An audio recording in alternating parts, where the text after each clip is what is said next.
morning, folks. How are we doing? Oh, yes, that was a little too enthusiastic. I know. I'm looking at the sunshine, and we have just been laughing ourselves in our prep meeting before this. So, if this is your first time with us, hello, my name is Sadie Uribe, and I am the media producer for the Los Angeles Regional SBDC.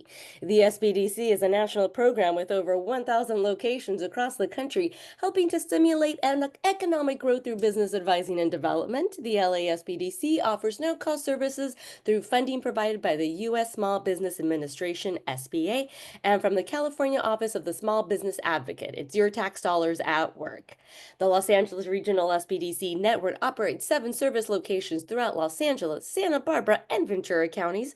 Our services are also offered virtually.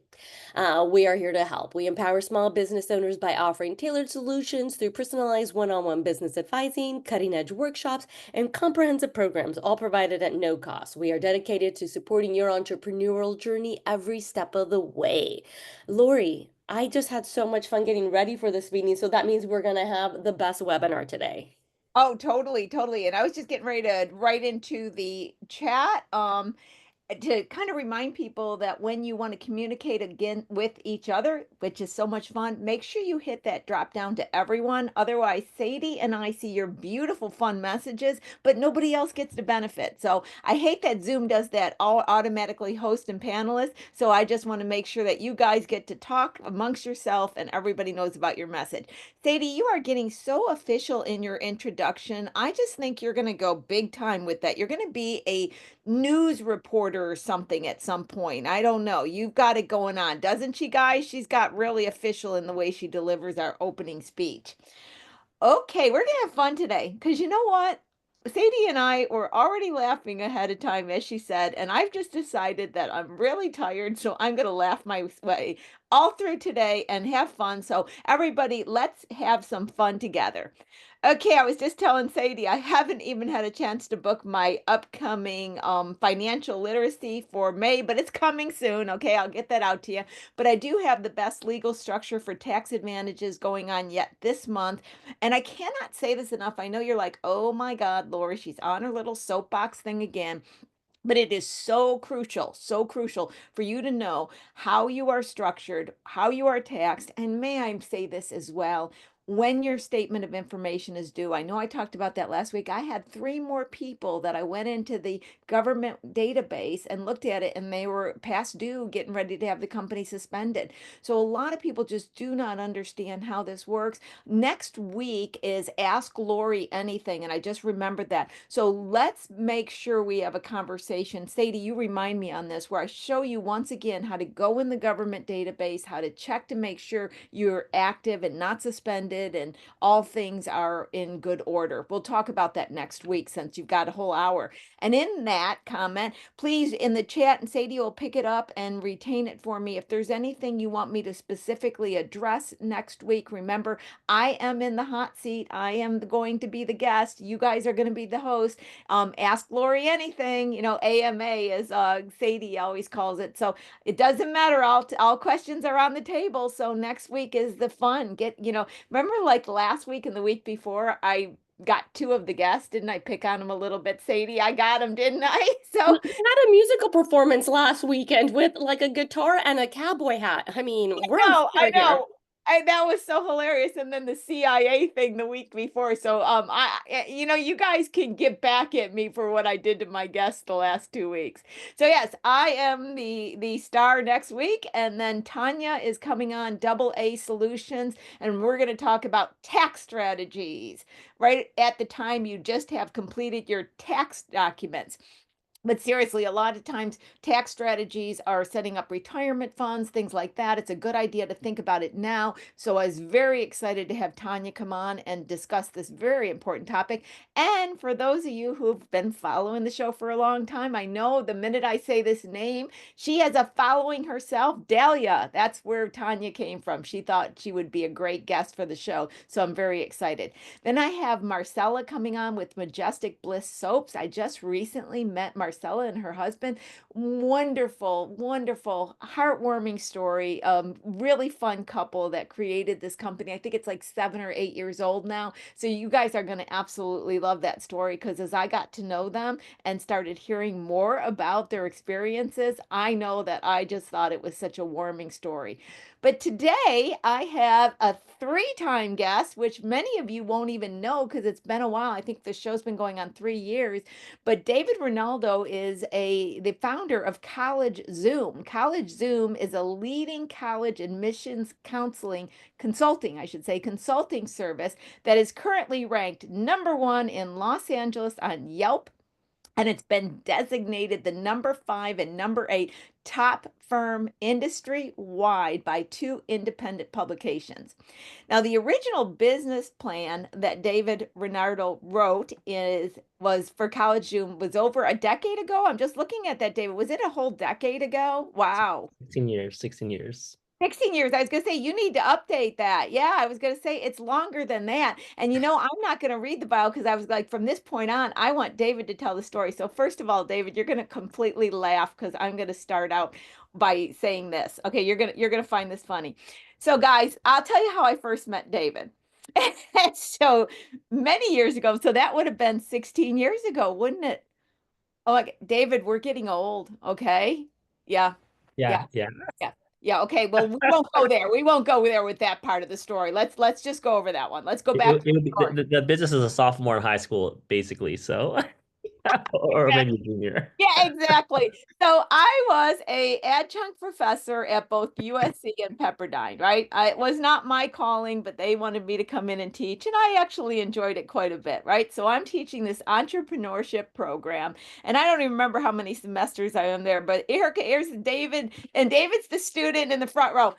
I got a question. I got a question. I got a question, right? So I had, and you're gonna know where I'm going with this, David. I had office hours. And every single time I had an office hour, right first in line would be David. And I don't remember the way you said this to me, but you might. But you said something like, well, you're not going to get rid of me or something. It was that thing, like, I'm always going to be bothering you with questions. Well, at the time, I didn't know he meant it because after I left USC and was no longer teaching, I took David over to SBDC, and then you've been around ever since. And then the funny part is that I went for the last 3, 4 years. David texts me every year, "Are you going to be doing tax returns this year? I'm going to be your first client." And then I have to say, "No, David, I'm not doing tax returns." So you have been basically in my life forever. And I have to tell that story of how far back we go. But outside of that being funny, David, you've got a fascinating story, and I'm very excited to have you on because you haven't been on the show for a while, and we have a lot of new people, and many of them don't know the story. And it's not often that you do have that continuity with someone where you can come in and say, they started this as an idea in college, which, by the way, I really didn't think you were going to do it after college. I really didn't, David. I just thought you were Um, I literally had no belief you were going to continue. Then when you continued after college, I thought, oh, he's not going to continue after a year. Then all of a sudden I'm like, he's into this. And now I'm looking up and look at where the company is. So walk our audience through what College Zoom does so they understand, and then kind of give us a brief story. And we're going to break down each part. So when you start, I'm going to say, okay, let's talk about this because there are so many lessons, and I already wrote down a list of them that I know from your experience that I think with you talking about them, our audience can really benefit. So first of all, what does College Zoom do?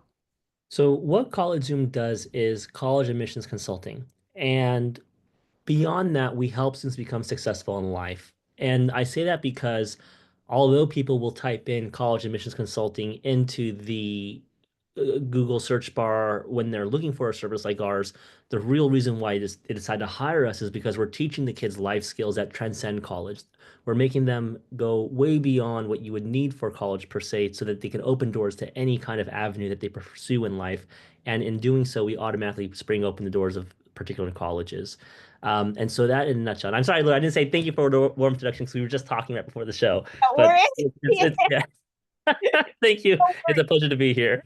Now, who is then in that? What type of parent, I guess you could say, or what type of parent or what situation, that's what I'm trying to say. What situation does a parent hire someone that does what you do? Like every parent that takes their kids to school doesn't hire somebody to do admissions, or they could. Or what do you find that is the individual that seeks out your type of services? Yeah, so the individuals who seek out my service are typically applying to universities with admit rates below 40%, so they're more selective.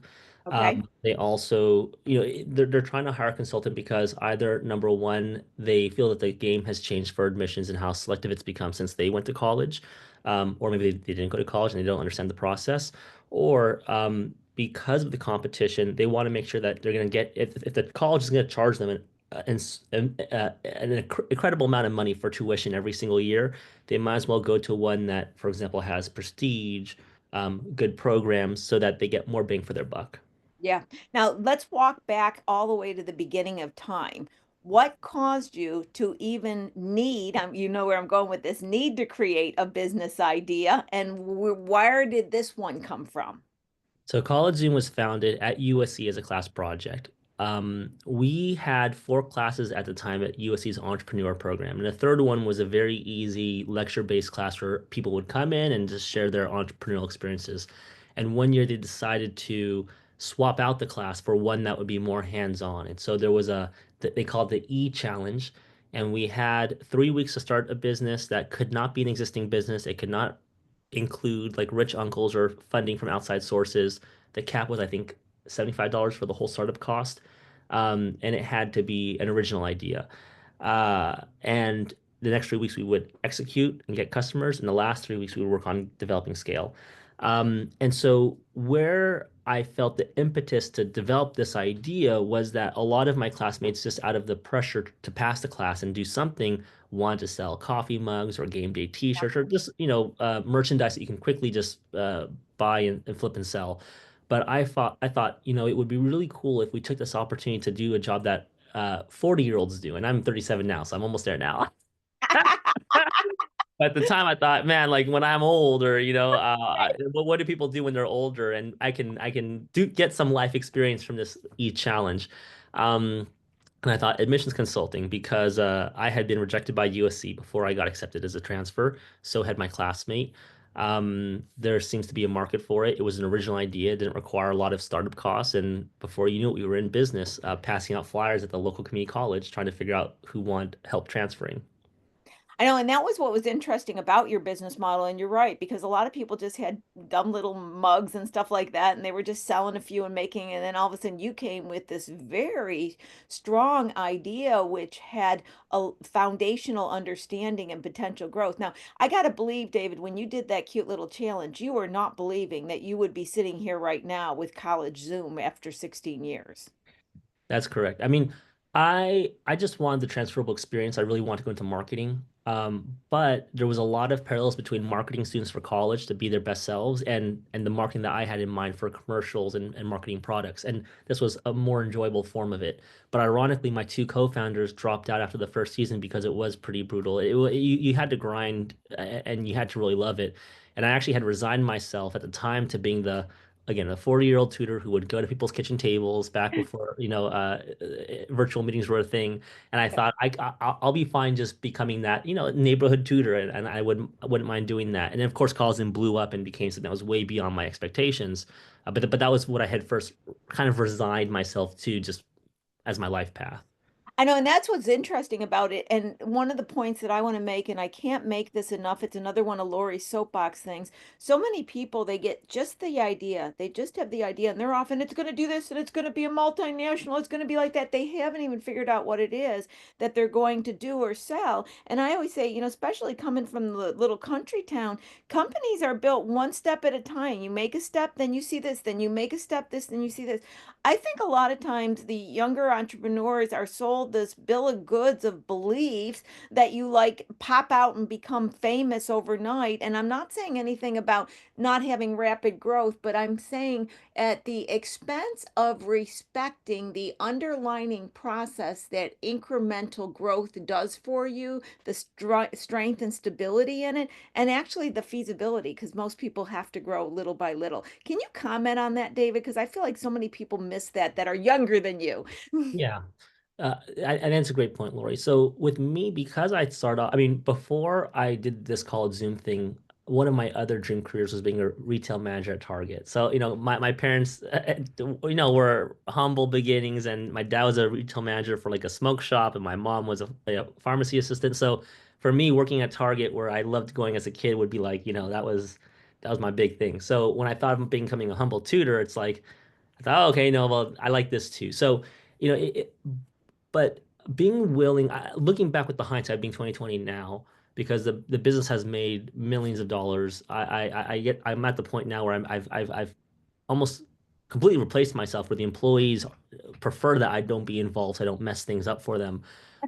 It's a completely different life path than I envisioned. And to go back to your question about starting with the nuts and bolts, the reason why I feel I was successful is because I mastered the skill set of becoming a persuasive communicator and persuasive writer first. And my first foray into developing the skill sets I needed to actually be a professional at what I wanted to do had to do with me going back to my alma mater high school and working with the English learners, because they would work on these personal essays that were like the personal statement for college, and working on as almost as the apprentice of the teacher there, just to understand how to tutor these kids.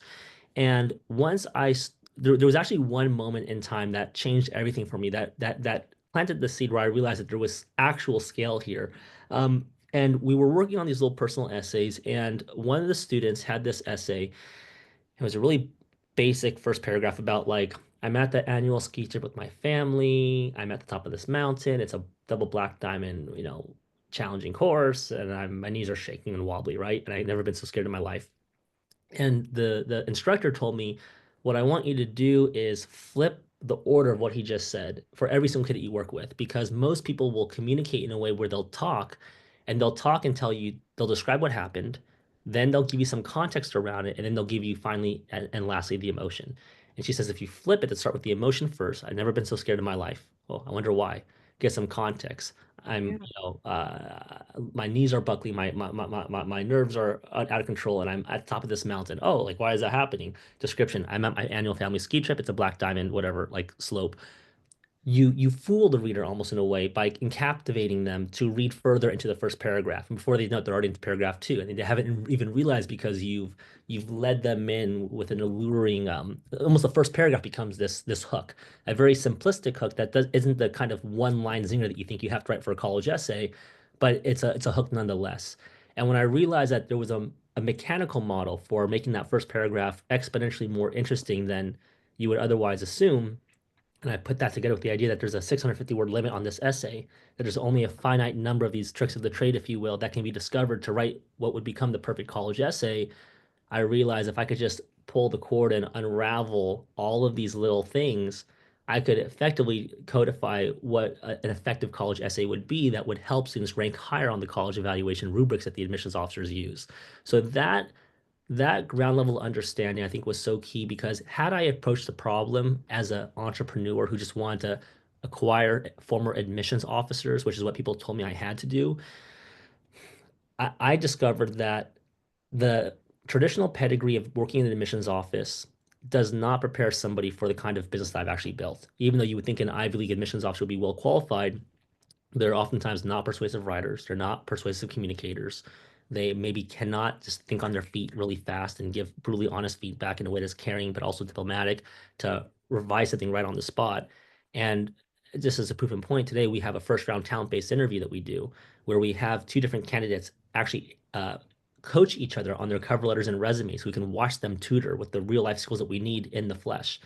And a former admissions officer has never passed that interview in 16 years.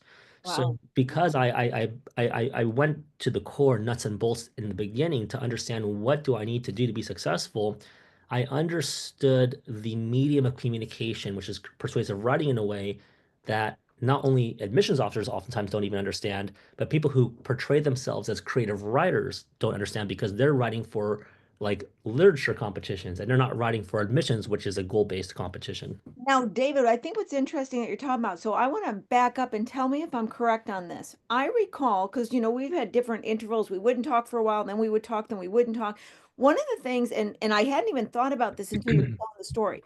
I remember that you were going forth with, like you kind of said, the 40-year-old sitting in the table interviewing, and then I hadn't spoken with you for a while, and then you were going after, it was still kind of trying to figure it out, but this concept of creating these programs that you could do videos that identified the pieces of a letter and basically, and I'm going to say it just a way to communicate what I'm trying to say, but you had a systematic, somewhat hands-on, somewhat computerized approach to this essay writing that allowed you to then scale. This note was no longer just hiring more people to sit at the kitchen table. You suddenly had something that was more a product, can I say, as much as a service. So you kind of, a word I made up a long time ago, you productize the Yeah. service in a way. And I remember we talked about it at that point because I'm always fascinated when a service can be productized in Lori's word, which is basically turning something into a video or a process or something. Was what you're speaking of, where you were dissecting the individual letters, did that lead to your understanding that you can automate this to some degree as well? And can you talk about that? Because that I think is fascinating. Yes, it's a great point, Lori. So that is what I would call the secret workhorse of college Zoom, because when I started, I would talk to people who owned consulting and tutoring businesses, and they unanimously felt that employee turnover and attrition was the number one inhibitor to them Yeah. being successful. And if you think about just the complexity of college admissions and all the different things from college planning to college applications, even within that essays and resumes, the skill sets to be able to do all that is not just massive, but people are naturally maybe more STEM oriented or humanities oriented as writers. And so different writing styles succeed or falter with different parts of the application. It's the same professional, but maybe not optimized for the different kinds of writing required. So what I had done is once I started pulling on that thread I mentioned a minute ago, I realized that yes, there was a systematic way that you could effectively build the perfect essay, so to speak, paragraph by paragraph. And I made a funnel for it where it went from the brainstorming phase to ask questions that would get the students to recall important, significant life experiences, have validating questions to determine if they were substantive enough to be explored for an essay, and then would give them a outline to quickly, like a movie producer, I guess, does, like with storyboarding, break down the core components of the essay to figure out can it even fill a full page essay or is it a story for another part of the application. So it was a really awesome system. And we would test it by writing out the scripts that we would use in live meetings. And we didn't use tape recorders at the time. That was even old for us. But I would say that the equivalent of what we were doing was if you had the tape recording of your curriculum and you played it for the student on the Skype call where you have video off and the kid responds to it, and then you play the tape recorder again and they and they're the whole time they're interacting not with a live person, so to speak, who's just reading the script, but they're completely having this 1.5 hour meeting where they're getting this amazing product that's completely customized to them based on this script. We did that for every major component of the college application, and it got results that were identical to what we would do in the one-on-one help. So what we ended up doing was creating a tutorial system that would be like a half page of the tutorial with the video and resources, and then a half page being the student's Google document, or at that time was like the word processing document. And the tutorial would walk them through and give them the right resources with the right questions at the right time and make the right decisions so that they could literally build their essay like piece by piece. And by the time that the tutorial was done, they effectively had a draft of their essay that was the equivalent of someone who worked on it for like maybe 40 hours, right? It was an amazing program. The problem was that I, well, it wasn't a problem. It was a learning phase because I thought this was going to completely upend the industry that you can computerize. And this is also when the ed tech fad was going on, where they think everything could be automated and remove the individual person. So I wanted to sell this to institutions and schools so that it could become a force multiplier for school counselors who were overwhelmed and couldn't give kids individualized attention. The problem was is after 3 trials with different high schools, I realized that the kids are teenagers. They're not 20, 30-year-olds who have the pre-developed or final developed prefrontal cortex to be able to have the patience and discipline to finish this program. Oh, interesting. Okay, so Yeah. let's back up. So you create, because this I think it has such a fascinating discussion. So you start out with this one-on-one, all labor intensive. You figure out how to create a computer program that is really beneficial and it is doing things very efficiently. But then when you test it, you find out when it has the user interface of the client, the kids, it isn't working as you intended. Now, where I think this is interesting because I think what ended up happening, however you got there, and I think this has become your special sauce, is you now have a mixture of a service, a one-on-one touching that they're getting a great benefit in buying from you, but also an automation and a computer. And I think that is, however it evolved, you can say now I was brilliant and saw it all the way along, right? You can say that, right? But I think that's what makes your company so successful now is that intertwining of the service and the efficiency of the model. So continue with your story. Am I kind of getting where it went? Exactly. The reason why our script, so to speak, worked when we were on live on call was because the kid felt accountable to a live person that they felt like Ah, they were being held to account to actually participate in the process. the human being always comes into Exactly. it. Yeah, that human being. Okay. In the first pilot program we did, we just gave him a warm introduction, made it really exciting, and turned him loose with the whole program. Only one Oh, kid finished like 2 months late. The second program we did, we walked them through a computer lab day where the kids did the first session together, and then we turned them loose. And then again, almost nobody finished. And then the third program, we had the school counselor. It was actually her idea. She knew her kids better, I think, than the other school counselors did. She had every single kid and their parents sign a contract saying, I'm coming to Miss Lewis's room every Monday at like 3:30 and I'm going to be present. I'm going to do this program. I will do my homework. And even then, so some of the kids didn't always do the homework. One kid claimed he was sick, but they just saw him at baseball practice with his uniform on. So she calls the coach. Next thing you know, he comes up saying, I'm sorry, I'm sick, Miss Lewis. And of course, he's there like full outfit. But it was wild because without that kind of wrangling of the kids to finish the program and be held to account, none of them finished. So in that third program, we got the kids to finish because the counselor was on it. I mean, it was work. Just getting them to come in for a program they weren't even paying for. It was ridiculous. And and all the kids had identical results to our one-on-one practice. All of them got into a top three choice college, even if they had below average GPAs, as long as they weren't in the bottom 25th percentile where you really just drop off in viability. And it was awesome. But what I realized was that we needed, like, hypothetically, let's say that the tutorial could take on about 50 to 60% of the workload that we would normally do in one-on-one. We realized we need to intersperse the curriculum in the tutorial with actual check-in meetings to develop work with the live tutor.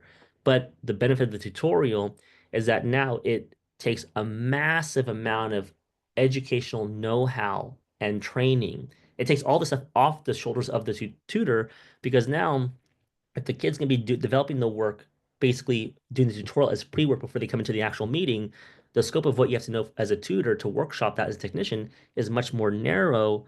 And if we do have attrition or turnover, which luckily we haven't had as much turnover, I think, because of the company and being able to avoid a lot of the problems of the grueliness of what is educational consulting, we've been able to retain more employees. I think they enjoy the job a lot better, being able to do the fun parts, not the grueling prep work.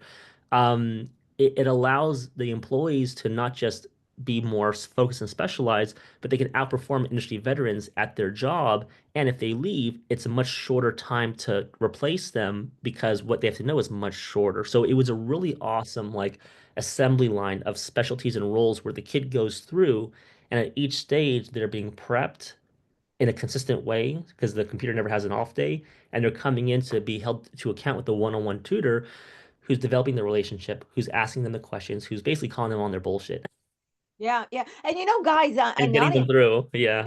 really big, and this is what I loved about the company, and I like when I see it. Like I said, you're still playing in with the human being and the reason human beings purchase and creating that special sauce, making people want to come to you. But then, like you said, you're automating the technical aspects, which gives you the Starbucks consistency. A cup of Starbucks tastes the same everywhere else, and there is a value on that. I want to go back on one thing as a point I think many entrepreneurs need to know, and you may not even know yourself why you do this, but David, I see a lot of people that if they would have went through those 3 trials that you went through, they would have convinced themselves it worked, even though the information they were getting back as the entrepreneur is it didn't work. Okay. So many entrepreneurs like, oh, I know 10 people said it didn't work, but I got passion, it's gonna work. And they will not take feedback and use it constructively to change the company because they get so attached to the concept. You've always been able to say, what is it that I can do here to make this work? You've always been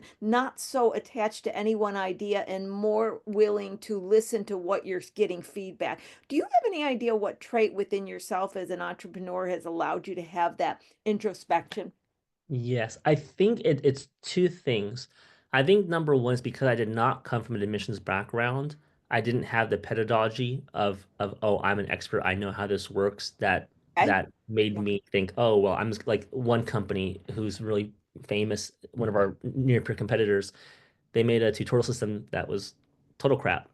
I know. I thought I used it, but they put their name on it, and I was like, long story short, it's not even used anymore. It was total crap. But I think the problem was when you don't think from the customer's point of view and you don't hold yourself to a metric of success. So actually, I should back up and say this. I was actually reading a thread this morning on a Facebook independent consultants group that I'm a member of, and this one consultant asked a question, what do you guys do when people ask what your success rate with certain colleges are? Because a lot of the industry culture is that you're just trying to find the best fit. You're just trying to help the kid go on to college and be successful. Oh, don't worry about the prestige. Don't worry about how good the program is. You're just going to college.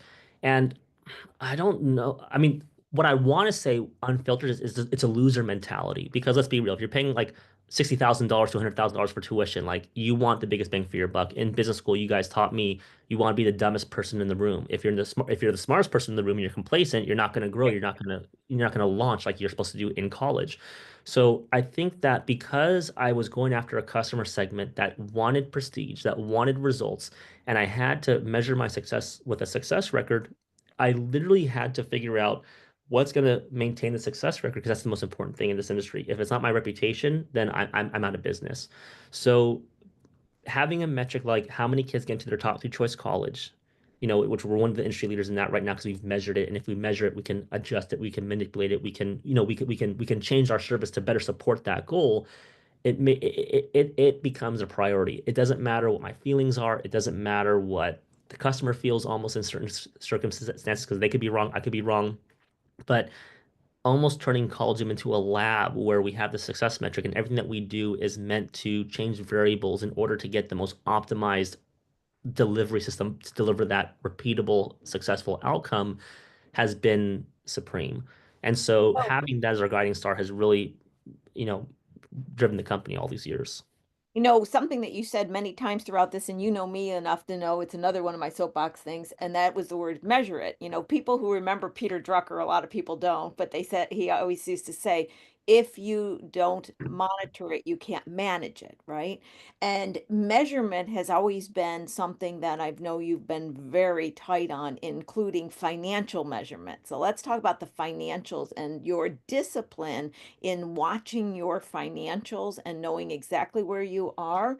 And I'm going to, in a minute, let's talk about that. And then I'm going to bring in another aspect, which is the pricing of your services. Yes. But let's talk about, the financials, how you really, I mean, how many employees do you have now? 13, we just added 4, 17. Yeah, 17 employees. So guys, he went from zero gonna, sit at a kitchen table to 17 employees, just to give you an idea of the size of company that David's now managing, right? And so financials was something you had to have your hands on throughout to be able to grow and to stay in business and grow. So tell the audience a little bit about as the CFO hat you wear. You don't have to get into detail, I'm not saying that, but what you do to make sure that you stay on top of your numbers. Yeah, so I would say this. I just passed the 10-year anniversary of me moving out of my mom's place. I did it when I was 27.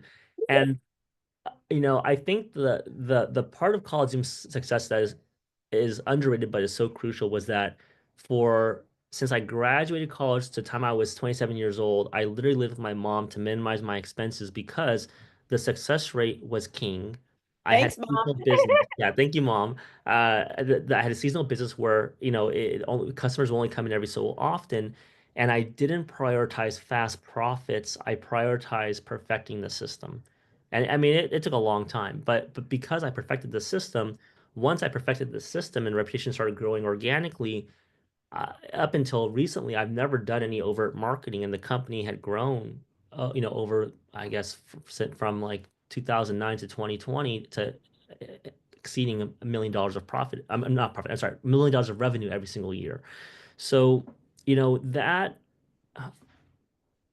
I think the underscore is I got the product right first, and then I guess it almost sold itself in a way because it was one of the rare consulting services that could actually deliver results. And I think because we starved it out for so long to figure out how to deliver results in ways that most people cannot when they're balancing maybe their startup and a full-time job or something else, Yeah. we basically cracked the codes, if you will. And then once we did, we actually got to a point several years ago where we got so busy that we had to create like a wait list, but then people would refuse to be told no.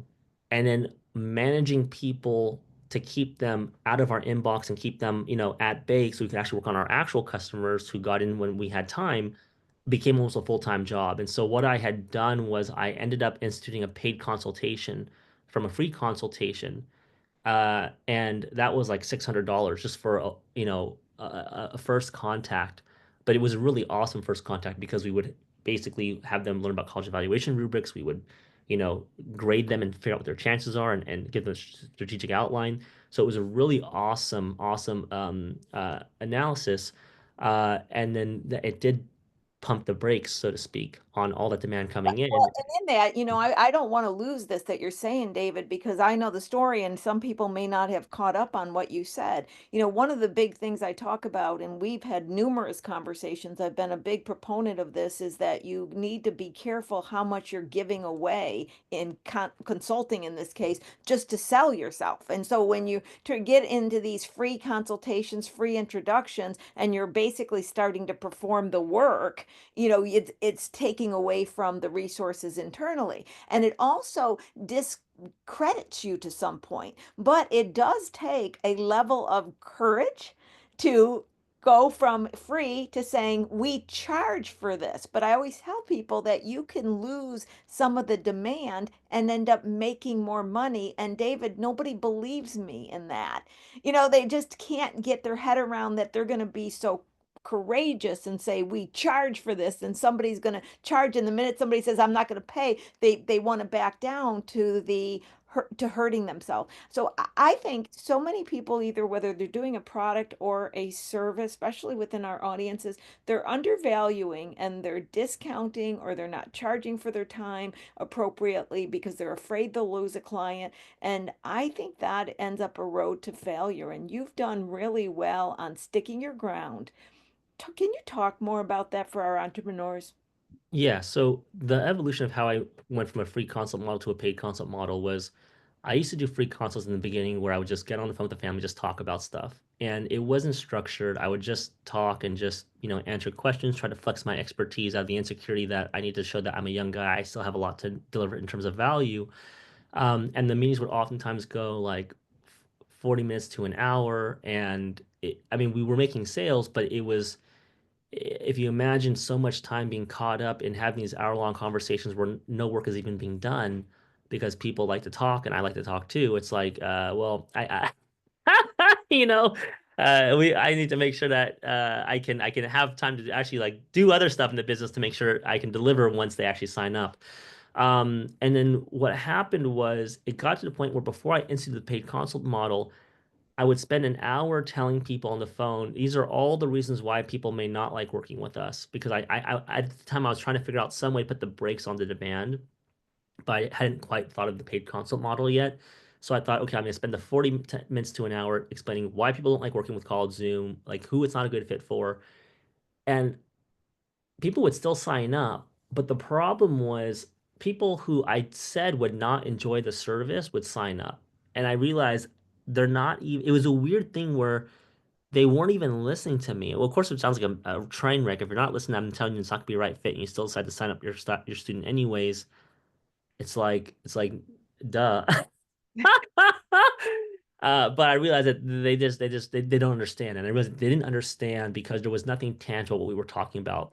I was talking apples, they were talking oranges, and that's when I had the idea that, because dealing with these consults and telling people no is a full-time job almost in and of itself, and that's time that's being taken away from the core operations of the business, and we are a small team. I thought, why don't I just do a paid consult? Because if I could, for example, show them a college evaluation rubric so they can actually see it in the flesh, Right. understand how to Now gain. you're getting paid for it. You can Exactly. engage in it.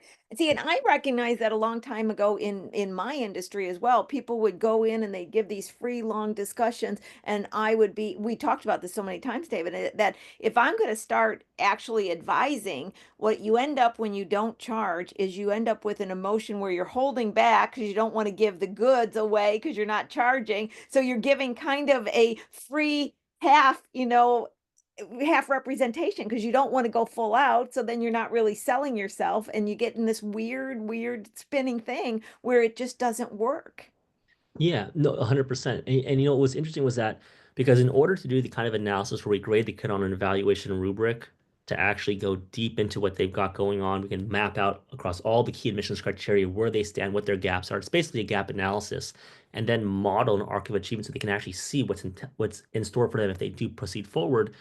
That's incredible value. Even when we were charging $600 for it, no one ever complained about that meeting. In fact, they only said it was way more than I expected. And it was so helpful. But it was a real work meeting, and it was even better than a free consult because now you actually get to test drive the process. And these kids, you'll hear about these stories where the kid, if they like the teacher, they're going to try to get the straight A. And if they don't like the teacher, they're going to try to fail on purpose to show the teacher, oh, guess who's boss? And it's this teenage mentality, right? They might talk in a free consult, say, oh, yeah, that sounds good. I want to stand out. I want to go to a top school. I want to do all these things. But then when it comes time to see what they got to do, they're like, oh, I don't really want to stand out. I just want to be with the crowd. I want to be with my friends. So being able to do this and give that level of clarity, almost like laying out the blueprint before we put the shovel in the dirt, was huge, huge. And the only reason why I've come back to a free consult model I was was gonna say, because, let's talk about yeah, that because that's what's interesting. So I didn't want to go without losing that because guys, this is just such a great life lesson for anybody, even product-based ones that get involved in any kind of discussions ahead of time. Because first of all, you were giving away the whole show, right? And that was causing such a problem and wreaking on your profits, right? So then you go to a paid model, and the paid model is really bringing in income and everybody is very happy paying that amount. So here's the benefit of that. And I just actually was talking with another company saying the same thing about this service-based issue that you have of whether I give it away or whether I charge. And I always say that I identify if I'm coming out, and I would tell people this, if I'm coming out to talk about me and what I can do, then I'm not going to charge because I'm just talking about me. But if you're asking me to solve your problem, then I'm going to charge. I'd make that distinction. So back us up. So I wanted to make sure the audience is following the story. I think it's been what, maybe 3, 4 weeks ago. David contacts me again. That's why I was like, hey, you got to get back on the show and tell me let's walk through why you contacted me and what you were experiencing and how that was resolved, because that's where we are in the story, if I'm following you correctly on where so you're going. the paid consult model did well in a couple of areas. It gave us better clients. When they actually signed up, they were way more enthused and committed to actually doing the work. And the only drawback is that, which is what we wanted, is it put the brakes on the business. But what happened was it put the brakes on the business so much that, especially as the economy, people were, I think, where we are right now, and for some people who kind of saw this coming, we started to slowly underperform month over month based on past years. And the kind of person who's going to do a lot of research on companies and sell themselves on us to pay our $600 fee for initial consult, which is basically sight unseen, there's a small pool of those people. And I came to realize that because now we have made full-time offers to a number of our employees, where we now have people who are depending on Call Zoom for their salaries, they have benefits, they have families. It's not just me where I can like starve it out on my mom's couch if money doesn't come in. So there was now a pressure. And plus, we had never done any formal marketing in the past anyway. So it's like here we are making $1 million plus, doing no marketing and paying no mind to putting ourselves out there at all. And actually, the reason why I think we got picked up was because when people were making these top college consulting lists, oftentimes, there's no independent body that's making these top consulting lists. They're actually being funded by these other companies who want to make themselves Yeah, seem more prestigious. So they right. find who are the most legitimate firms in the industry. They're going to make themselves number one, and they're going to stick these other firms that are really legitimate, maybe even more legitimate, as like, five, six, seven, eight, whatever, so they can, Based around other bolster names. their own Yeah, image. And a number of businesses did that, and they caught on to what we were doing. They would use us to bolster their own rankings, right? And so that would get people to come in and use us. But at the same time, I think because those are kind of scammy rankings in a way, people still have a kind of like, is this really legit or is this a marketing ploy? And I think that was catching up to us where because we were completely uncontactable at all until you paid our right, $600 fee, right, we were right. leaving a lot of money on the table. So what happened was we kept our paid consult as the very first meeting that kids who need like a long-term engagement will go to. So they'll still get the same experience. They'll still end up moving on to it. But as Lori said, we did the Costco free sample. So in 15 minutes now, we're basically doing a free consult so they can meet us. They can just get like that good feeling that, okay, these guys are not the kind of scam people that are on the list that's surrounding them. And what was really interesting in the way I separate it from people who are entrepreneurs is that when I did those hour-long free consults, I was like thinking like an attorney. I wanted to cover all the and ifs or buts that might happen in their multi-year journey. So I would talk about here's what college planning looks like, here's what college applications looks like. And it was such a long conversation because here I am trying to paint a whole picture of an end-to-end journey with all the what ifs. And it was just and what I realized in hindsight is the customer just doesn't, number one, they're not going to retain all that information. And number two is that they have a much more short-term vision for what's going to motivate their immediate purchasing decision, and they don't really care what's going to happen even 6 months down the And road. that's key. I gotta start to really create the purchasing decision.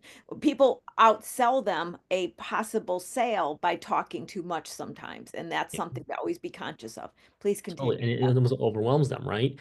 And not in a good way.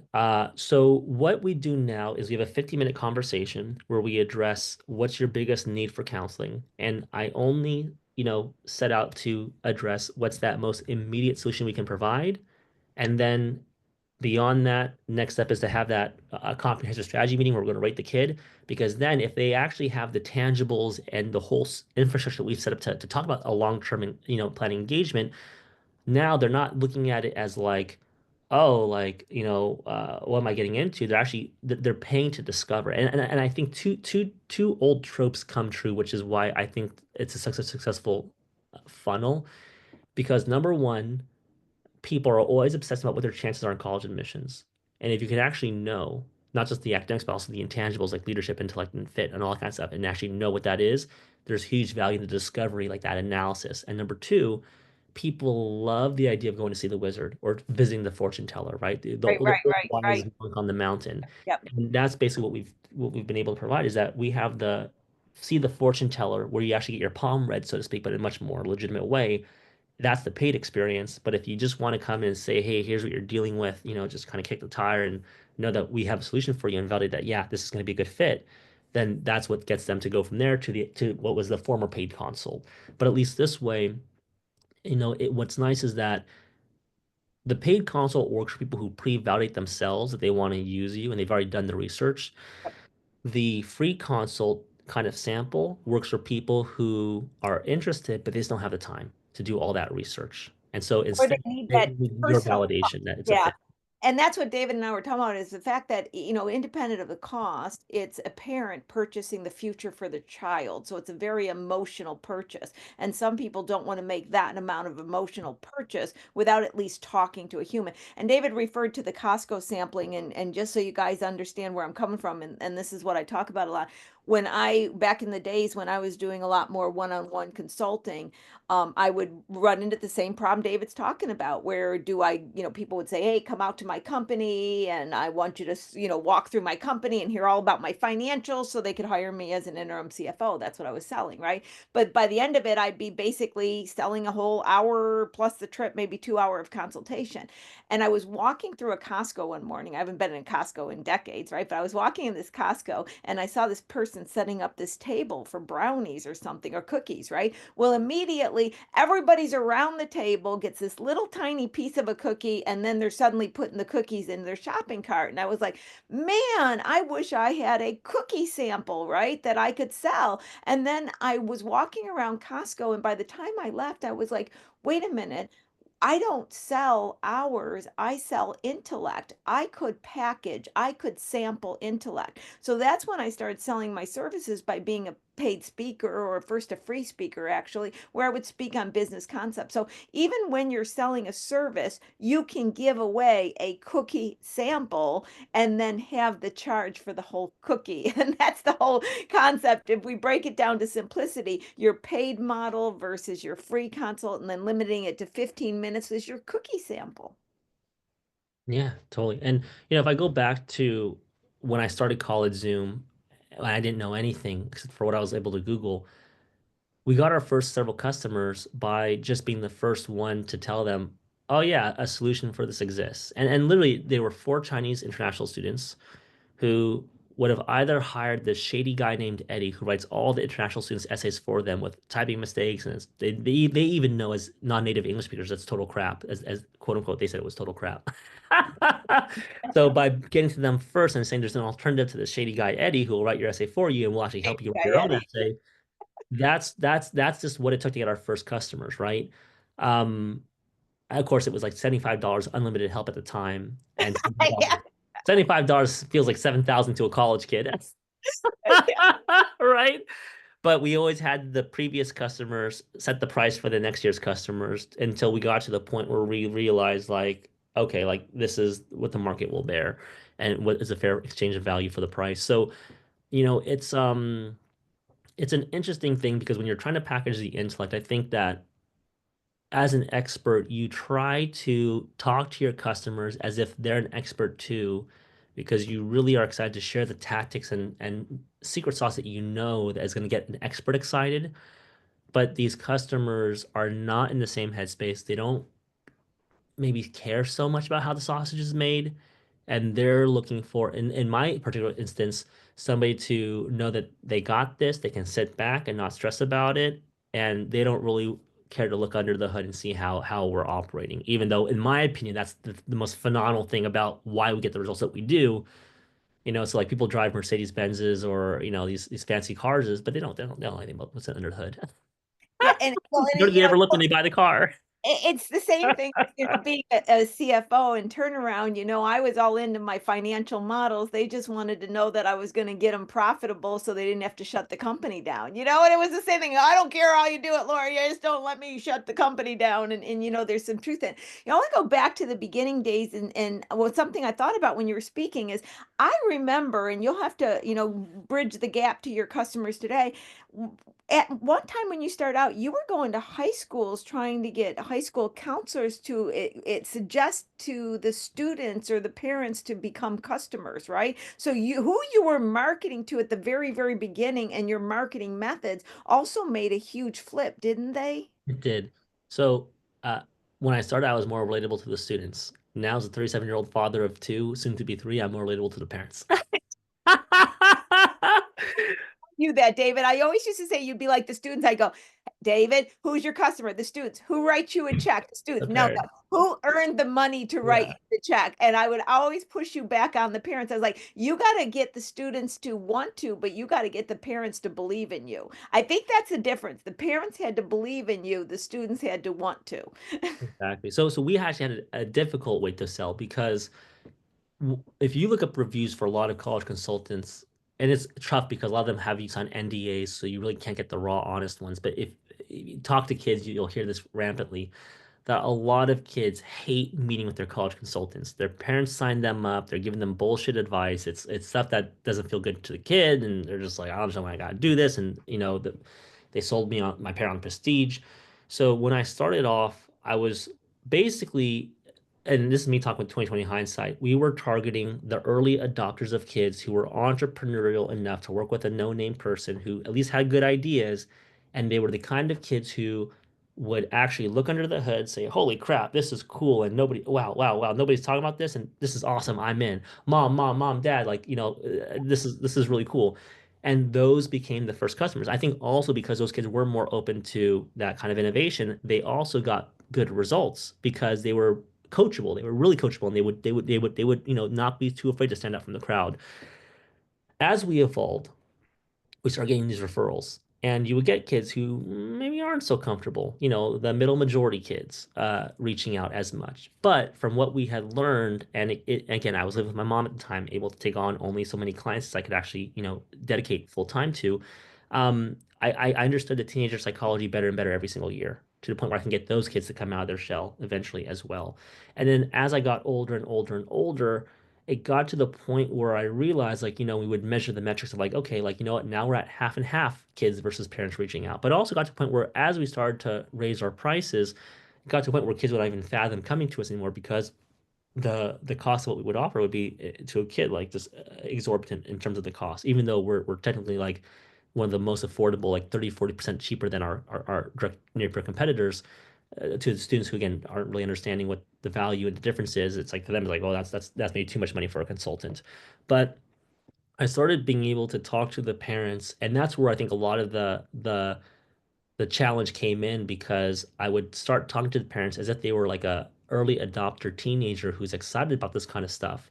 And the parents like an engineer, the parents, the parents got a full-time job, like they don't care, they want their kid to go to a college, they have certain motivations. So there was a retranslation that Lori, you really helped me out with to understand how do I connect with this parent who's on teenagers disagreeing with their parents is like an age-old problem, but how do I retranslate the message so that the parent understands the value. And even today, we get all these reviews saying, wow, like the parents are always like, it was so much more than I thought it would be. My kid's a changed person. Like, it's way more valuable than the actual college they got into. And of course, we ironically don't even talk about that in the sales calls. They just discover that once they actually sign up and read all the reviews online, because again, the parents are just so much more, almost like the intention. People say that Gen Z has this short attention span. Parents almost have a very short like window of what's going to influence your buying decision, and it's not a bad thing. It's just I think for somebody who's a technical entrepreneur or someone like me who is a real geek about the details, it's like you go to like like it was like a cosplay or whatever conventions. People are haunted their costumes and stuff. Like I'm not my cup of tea, but imagine someone who doesn't even care for that kind of stuff going there and they're like, oh, I don't get what they're so big about.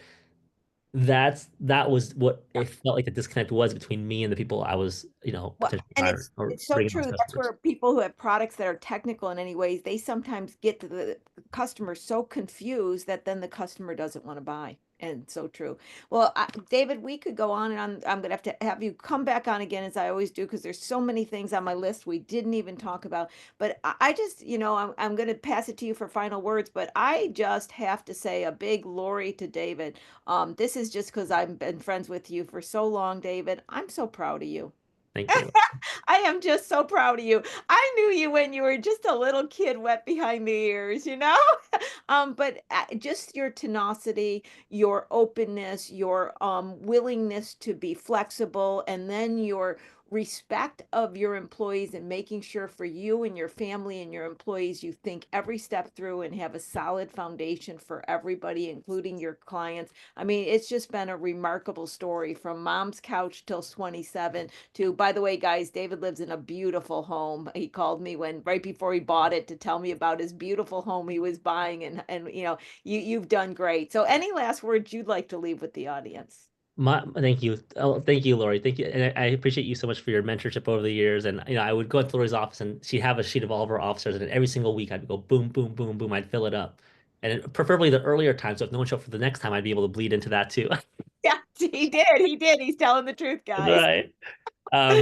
My advice to anyone out there listening is that uh, just like in my business, how the kids and the parents always remark that we're teaching them life lessons, not just admissions lessons, because admissions is psychology of selection. That's all it is, you know? The psychology of entrepreneurship, I would describe it like this. If you're trying to get rich quick, it's like trying to rush somewhere in traffic and drive crazy. And that's when you're almost going to rear end somebody, you're going to sideswipe, you're going to hit a pedestrian in the crosswalk. Like all these things happen, it becomes so dramatic. And the way I look at my journey, because I was talking to a class at USC last year, and the kid was like, how do I become like you today? I don't want to go through all that crap you went through, but how do I become like you today? I'm like, bro, you're not going to make it if you don't go through all that. It's so true. Yeah. Because if you try to drive too fast, like I was able to drive slow. I lived with my mom for 10 years after most of my friends were already out on their world doing their own, apartments, doing their own things. But being able to drive slow and really cook the product to perfection and hire the right people and not get people who were, trying to extract money from the customers' pockets, but they actually believed in the mission as well. That made all the difference. We were really slow to grow. And eventually we ended up elapsing so many businesses that a number of them are not even in business anymore. And we've outlasted all of them. Yeah. So if you really want to be successful, I would say is make sure you drive at a speed that's going to allow you to navigate the challenges successfully. Don't drive too fast, don't drive too slow, but sometimes you have to go a little bit slower, even though you know you might be late to your appointment because it's best for the customer, so that you actually get to your destination in one piece. That's a beautiful analogy. Beautiful analogy. David, thank you so much for coming on the show again. Thank you for staying with me. Yes, Like yes. that, I've just now kind of known David's always there. David's always going to be out there. I just know that now. So thank you for always being there. Sadie, I'm going to bring you back on to make sure we close everything down. So as always, Sadie's going to stay behind and make sure everything is in the way it needs to be. Oh, and there's a new survey that pops up. They're just now doing that, guys. I just saw my little survey. Do I get to survey on myself, Sadie? You know what? I'm gonna change the settings because we can set that up. You know how it is. I'm like, oh, David could say, yes, Lori is the most amazing. I was trying to, it won't let me. But yes, yes, yes. I know that Lori has to hop off. David, you're amazing. You brought Thank you me so much, so much Sophie. joy. And you know what? It really is so true. It's like, small biz talk is like such a joy because we hear each other's stories and it's like, that's right. It's all the hard work that, makes this happen. And it's like, it's not a Lamborghini right out of the garage, right? Yeah. I know. And I saw Chris's comment in there, by the way, in the chat, and I laughed. I saw that, and I think it was Tara that said, ask an electrician or plumber come out for free. Oh my God, Tara, I just had to call electrician, and they were like saying two of them have to come out, and it was like $300. I did do it on my own, and I did blow a fuse, but I didn't burn the house down, so that's the good news. But with that, we got to end. So I want to say thank you to our frequent flyers that are here every single week. It's so glad to have you. If you're new, welcome, welcome. And please do always look at the past episodes. If you miss one, they're all on YouTube. David, so wonderful to see you. So I will be seeing you again. And you can see you've got lots of wonderful thank yous in the chat. Okay, so for right now, thank you for watching Small Biz Talk with your host, Lori Williams. And I'll see you next week. And remember, guys, before I leave, next week is Ask Lori Anything. All questions are on the table. Get ready with your questions. Give Sadie a heads up if it's something that you really want to make sure I address so I know. And let's have fun next week. I never know what you guys are going to ask me, but I'm in the hot seat next week. Okay, bye, everybody. Bye, David. Bye, Sadie. Bye.